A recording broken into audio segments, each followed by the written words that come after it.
मित्र जागाराम जी थे साथ में और वो लेके आए थे मुझे। और पहली बार मैंने ये हॉस्टल में कुछ व्यवस्था देखी थी और उस व्यवस्था को देख के मैं बहुत गदगद हुआ था। उस व्यवस्था ये थी कि हॉस्टल में बिना माला सफाओं के जरिए इस हॉस्टल में कुछ जो चर्चा हो रही थी और सारे लोग बैठे थे और वो व्यवस्था देख के मैं उस दिन बड़ा खुश हुआ था। मैंने भी यहाँ पे स्पीच दी थी और कुछ बच्चों को मैंने मोटिवेशन भी किया था। आज मुझे देख के बड़ा खुश हो रहा हूँ मैं कि 4 साल के बाद में ये जो फौज निकली है वास्तव में आपकी सर बिल्कुल बड़ी मेहनत है और उस वजह से ये हुई है।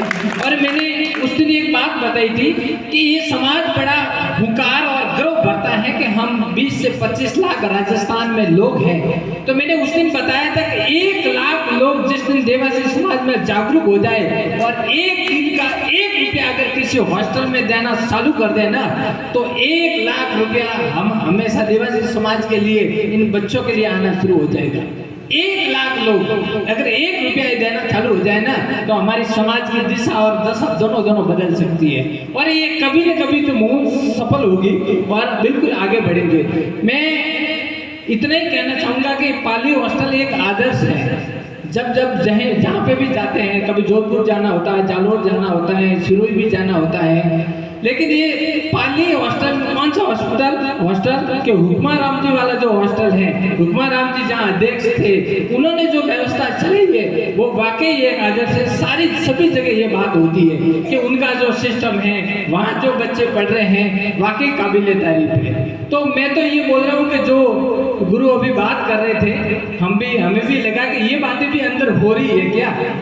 हमें अभी बीच में हरियाली स्कूल जाने का मौका मिला था, वहाँ पे भी बच्चे ऐसे ही कुछ बातें कर रहे थे। हालांकि समस्या हर जगह होती है लेकिन फिर वो सोशल मीडिया पे समस्या आती है, बात पहुँचती है, फिर बीजेपी कांग्रेस होता है, कई सारी समस्याएं जो होती हैं उससे बच्चों का भविष्य खराब होता है। ये बच्चों के लिए ठीक नहीं है क्योंकि दूसरे लोग जो भामाशाह जो लोग सहयोग कर रहे हैं, जो लोग गुरु हैं, जो टीचर हैं, जो दूसरे लोग हैं जो इस संस्था के लिए समाज के लिए समय देकर कुछ बलिदान देना चाहते हैं और वो उन्होंने समस्याएं देखी हैं, इसके लिए वो बलिदान देके समय का सदुपयोग करके यहाँ आप सबके लिए दे रहे हैं। और बच्चे अगर ऐसी राजनीति करते हैं तो वो ठीक नहीं है। हमें भी बड़े बुजुर्ग लोग हैं, उनको बैठ के बच्चों को भी समझाना होगा और बच्चों को भी समझना होगा।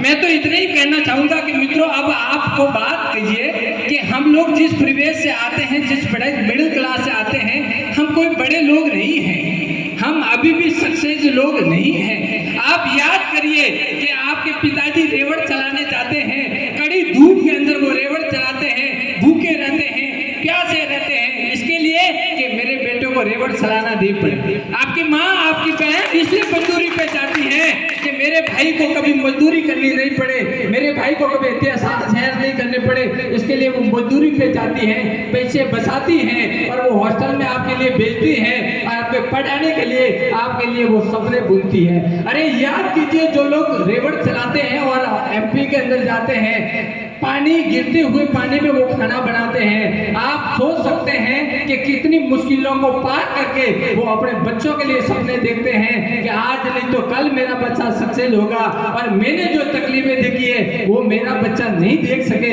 इसके लिए वो इतनी सारी मुश्किलों के बावजूद भी आपको पढ़ाने के लिए भेजते हैं। वो इसके लिए नहीं भेजते हैं कि आप जाइए और वहाँ ऐश और आराम की जिंदगी जिए, वो इसलिए जीते हैं, इसलिए आपके लिए मेहनत करते हैं कि हमने अत्याचार कितना भी सहन कर लिया होगा, क्योंकि वो एक ग्राम पंचायत में जाते हैं और सर्टिफिकेट के लिए धक्के खाता है, तब वो एक सपना बुनता है, वो एवं सराहने वाला भी एक सपना देखता है कि एक न एक दिन मेरा बेटा पढ़ लिख के इसी ग्राम पंचायत में, इसी पुलिस थाने में, इसी हॉस्पिटल में बैठेगा और मेरे जैसा धोती वाला जिस दिन भी इस हॉस्पिटल में, इस ग्राम पंचायत में और इस पुलिस थाने में आएगा तो उसकी नजर मेरे ऊपर पड़ेगी, तो मेरे जैसे आदमी को बुला के वो पास में बिठा के बोलेगा कि बोले अंकल जी आपका क्या काम था, मैं आपकी समाज से आता हूँ, मैं भी आपके जैसा इस मिडिल क्लास से आता हूँ, मैंने समस्या देखी, मेरे पिताजी ने आइए बताइए आपकी क्या समस्या है। वो इसके लिए आपको पढ़ाते हैं। हम लोग सब लोग आपको जब सक्सेस होते हैं तो इसके लिए स्टेटस लगाते हैं, इसके लिए तालियां बजाते हैं कि आप पढ़ लेंगे, उस समाज के अंतिम छोर पे बैठे हुए आदमी की हेल्प करेंगे,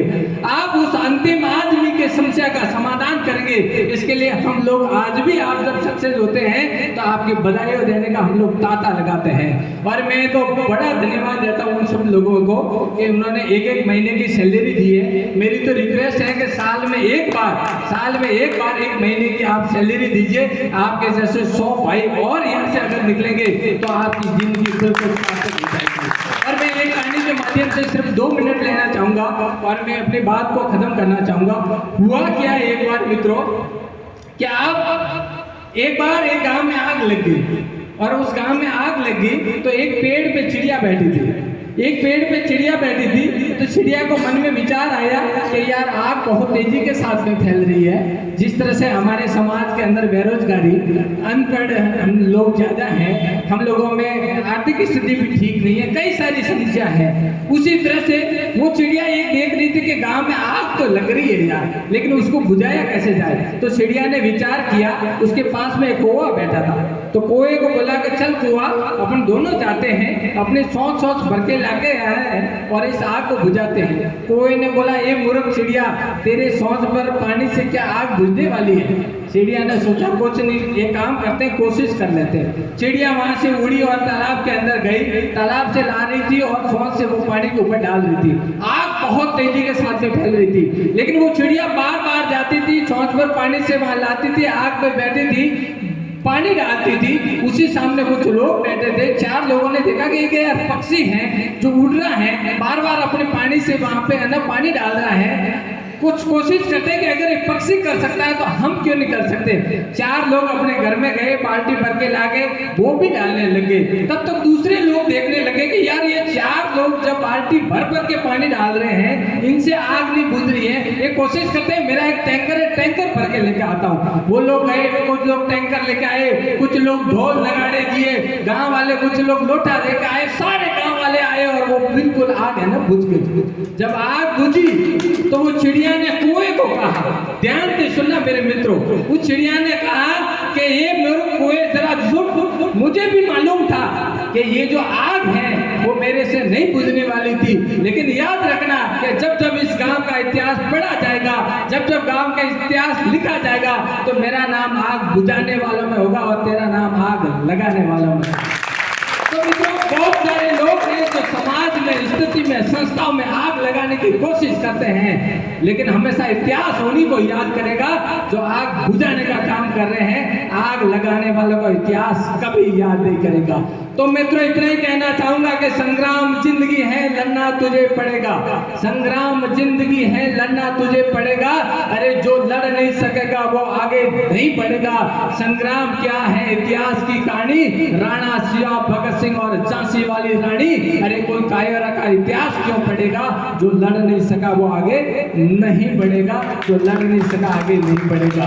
बस मैं अपनी वाणी को विराम देना चाहूंगा और गुरु ने बोला है तो मैं इतना कहना चाहूंगा कि आप समाज के उत्थान के लिए जितने इस साइड में जो लोग बैठे हैं ना, अपनी मेहनत की कमाई का तन मन और धन जितना इन बिल्डिंगों को खड़ा करने के लिए कर रहे हैं, उतना का उतना फर्क इस साइड में बैठे वाले लोगों का भी है कि अपने पसीने की बूंदों से जितना अपने समाज को, इस बिल्डिंगों को खड़ा करने के लिए कर रहे हैं, अपनी धरोहरों को खड़ा करने के लिए कर रहे हैं, अपने मंदिरों को खड़ा करने के लिए कर रहे हैं, अपने इतिहास को नहीं भूलने देने के लिए अपनी मेहनत के पसीने को लगा रहे हैं, उतना का उतना फर्ज युवा पीढ़ी का भी है कि आपको भी बाप बनना है, आपको भी दादा बनना है, आपको भी कभी कभी हॉस्टल का अध्यक्ष बनना है, कभी कभी आपको भी वार्डन बनना है, आपका भी बुढ़ापा आना है। किसी न किसी दिन ये समस्या आपके सामने भी जब खड़ी होगी तो आपको भी लगेगा कि हमने क्या किया। ये जो कर रहे हैं ना, आपको बिल्कुल आगे बढ़ाने के लिए कर रहे हैं। समाज के एक भी आदमी की इच्छा नहीं होगी कि समाज का एक बच्चा पीछे रह जाए, समाज का कोई खराबा हो जाए, कभी कोई नहीं चाहता। ये डॉक्टर साहब बैठे हैं,